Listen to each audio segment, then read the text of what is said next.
History of Egyptian pharaohs and their pyramids. Here are 10 reasons why pharaohs constructed pyramids in Egypt, reflecting both practical and symbolic purposes. 1. Tombs for the afterlife. Pyramids served as grand tombs for pharaohs, reflecting their belief in the afterlife. Egyptians believed that the soul, Ka, needed a place to reside after death, and the pyramid was designed to protect the body and ensure a successful journey to the afterlife. 2. Demonstration of power and authority. Building massive pyramids showcased the pharaoh's divine status and absolute power. The scale and grandeur of the structures emphasized their control over resources and labor, reinforcing their position as godlike rulers. 3. Religious and spiritual significance. The pyramid's shape symbolized the sun's rays, connecting the pharaoh to the sun god Ra. The sloping sides allowed the pharaoh's soul to ascend to the heavens, emphasizing the connection between the ruler and the gods. 4. Protection of the body and burial goods. Pyramids were designed to protect the pharaoh's body and burial treasures from grave robbers. The complex internal chambers, hidden passages, and traps were meant to deter looters and preserve the body for eternity. 5. Architectural innovation and legacy. The construction of pyramids was a way for pharaohs to leave a lasting legacy. Each pyramid represented the pinnacle of architectural achievement, showcasing Egypt's engineering prowess and technological advancements. 6. Economic and employment driver. Pyramid building mobilized the economy by employing thousands of workers, including farmers during the flood season when agricultural work was impossible. This provided steady work and resources for the population. 7. Political unification and national identity. The construction of pyramids was a national effort that unified Egypt's population. It fostered a sense of collective identity and loyalty to the pharaoh, reinforcing the idea that the ruler was the central figure in society. 8. Symbol of cosmic order. Ma'at. Pyramids symbolize Ma'at, the concept of cosmic order, balance and harmony. The precise alignment with celestial bodies and geographical orientation reflected the pharaoh's role in maintaining balance in the universe. 9. Preservation of cultural and historical records. The walls of pyramids and accompanying structures were inscribed with texts, hieroglyphs, and scenes depicting the pharaoh's achievements, religious beliefs, and instructions for the afterlife. This preserved knowledge and cultural practices for future generations. 10. Monument to eternal life and immortality. Pyramids were built as eternal monuments to ensure the pharaoh's name and legacy endured forever. The belief in immortality drove pharaohs to commission these colossal structures, symbolizing their eternal reign even after death. Each pyramid was not just a burial site but a statement of divine kingship, technological mastery, and the enduring quest for eternal life, shaping Egypt's landscape and cultural legacy for millennia. In the shadow of time, where the Nile whispers the secrets of eternity, Egypt rises, a land kissed by the sun and ruled by god-kings. The pharaohs of Egypt, cloaked in divine right and cosmic destiny, carved their legacies into the sands and stone, creating a world where myth and reality bled together. Their reigns, each more enigmatic than the last, were woven with splendor, betrayal, and the eternal pursuit of immortality. It begins with Nama, the warrior who united the two lands. He was not merely a conqueror, he was a force of nature. Legend speaks of his eyes glowing like the desert sun as he led his armies across the Nile. He carried a mace adorned with symbols of power, a weapon that they said resonated with the will of the gods. His unification of Upper and Lower Egypt was more than a military feat. It was a cosmic event, the merging of chaos and order, symbolized by the intertwining of the lotus and papyrus. As Egypt flourished, the Old Kingdom rose, an age of pyramids and divine kingship. Djoser, a name whispered in reverence, commissioned the first step pyramid at Saqqara. His architect, Imhotep, became a legend in his own right, a polymath whose knowledge of the stars and the earth elevated him to godhood.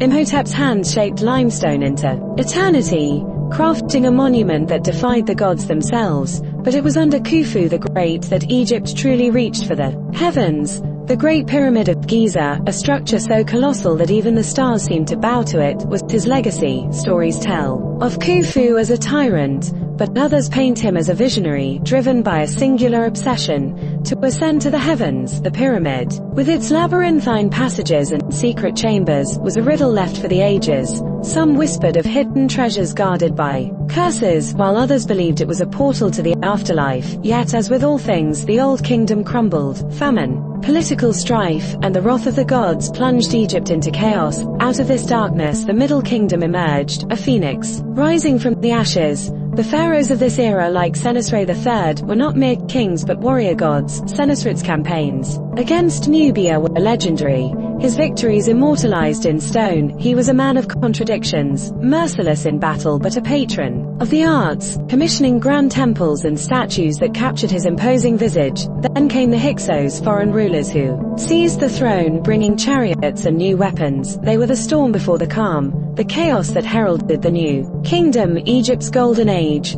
Ahmose I, a liberator, expelled the Hyksos and founded a dynasty that would birth giants. It was an age of empire and opulence. Hatshepsut, the queen who ruled as king, defied convention and the gods themselves. She donned the false beard of pharaohs, her statues depicting her as a man. Her reign was peaceful, marked by grand expeditions to Punt and the construction of her magnificent mortuary temple at Deir el-Bahari.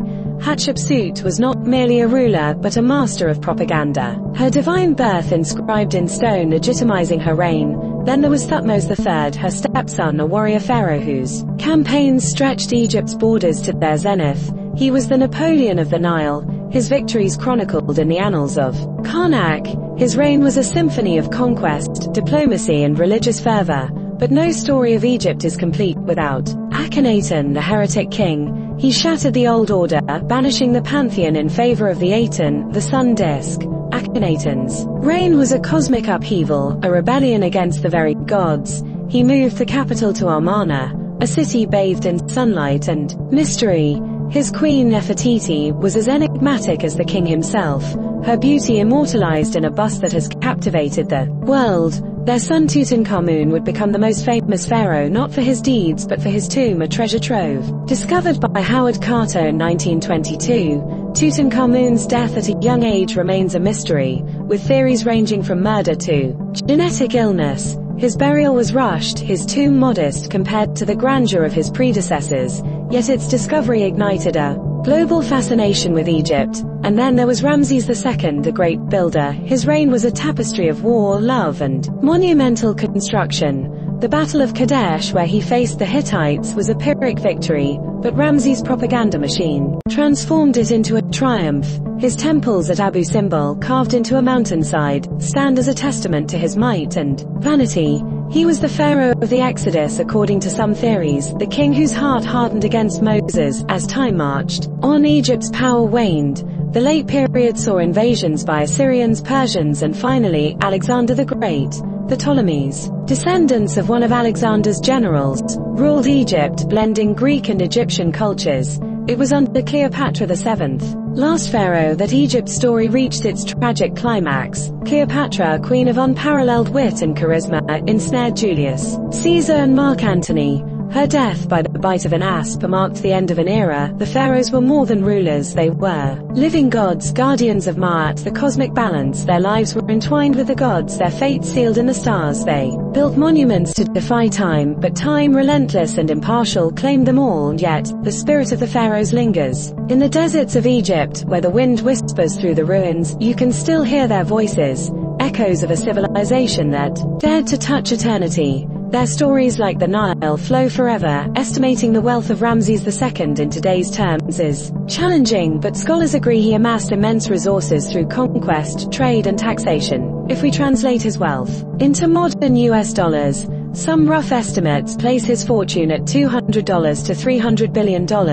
This figure is based on the vast amounts of gold, precious metals, land, livestock and human labor he controlled. Breakdown of wealth components: gold and precious metals. Egypt was rich in gold mines, especially in Nubia, which Ramses controlled. Gold was used for temples, statues, jewelry, and diplomatic gifts. Considering Egypt's control of gold, Ramses could be compared to a modern-day oil tycoon. Land and agricultural wealth. The Nile's fertile land, which Ramses owned, was a primary source of wealth. He taxed farmers heavily and controlled grain stores, making Egypt a breadbasket of the ancient world. In today's terms, this control would equate to a monopoly on food production and distribution. Labor force, slaves and servants. Ramses commanded a massive labor force, including slaves, prisoners of war, and conscripted workers. The economic output of this labor force would have added significant value to his wealth. Trade and tribute. Ramses established trade routes and received tributes from vassal states. These economic contributions added to his empire's financial strength. Who inherited his wealth. After Ramses II's death, his wealth and empire were inherited by his 13th son, Merneptah, as many of his older sons had predeceased him. Merneptah ruled Egypt but faced challenges in maintaining the empire's vast resources and territories. Over time, much of Ramses' wealth was redistributed or looted. Temple wealth. A significant portion of Ramses' wealth was tied to temples, which continued to function as economic hubs. However, future pharaohs often reused the resources from Ramses' monuments for their projects. Royal family and nobility. Wealth was also distributed among Ramses' surviving family members and the nobility. However, with the decline of the new kingdom, much of this wealth was lost or seized by invaders. Burial and tomb looting. Despite being buried with treasures, Ramses' tomb was looted. Like many others, his mummy was later moved to protect it from further theft. While Ramses II's wealth was immense during his lifetime, much of it dissipated after his death due to political instability and the eventual decline of the Egyptian empire.